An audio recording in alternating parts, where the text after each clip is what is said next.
Сайн бацгаана уу? Сэлэн аймаг дахь шүүхийн тамгын газрын шүүхийн нээлттэй байдлыг хангах олон нийтэд харилцагчлалын хэсгийн зүгээс анхан болон давзаалтах шатны шүүхүүдийн хэрэг хэн шийдвэрлэх ажиллагааны 8 дугаар сарын мэдээг танилцуулъя. Эрүү иргэний хэргийн давзаалтах шатны шүүх 2025 оны 8 сарын 1-ээс 2025 оны 8 сарын 31-ний байдлаар эрүүгийн иргэн хувьд нийт 5 хэрэг хүлээн авч хэрэг хэн шийдвэрлэх ажиллагаанд 22 хэрэг байна.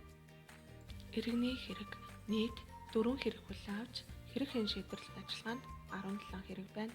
Шүүх хуралдаанаар хэлэлцүүлэхээр 5-8 хэн шийдвэрлсэн 5 хэрэг байна.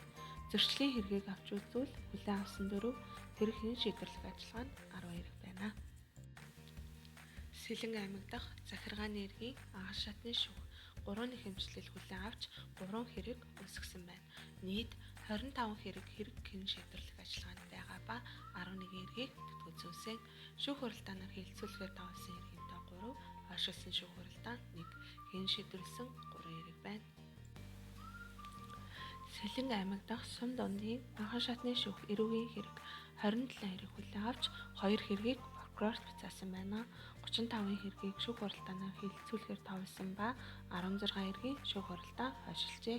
Ингээд хэн шийдвэрлсэн 23 хэрэг хэн шийдвэрлэх ажиллагааны үлдэгдэл 38 хэрэг байна.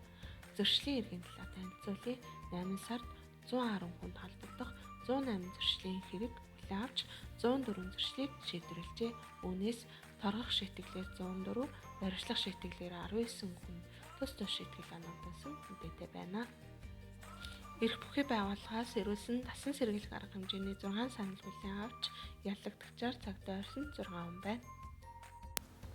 Сэлэн аймаг дахь сум дундын анхан шатны шүүхийн иргэний эргийн хувьд 2025 оны 8 сарын 1-ээс 2025 оны 8 сарын 31-ний өдрийн байдлаар 222 нэхэмжлэл хүлээн авч 35 нэхэмжлэлийг хүлээн авахаас татгалзсан.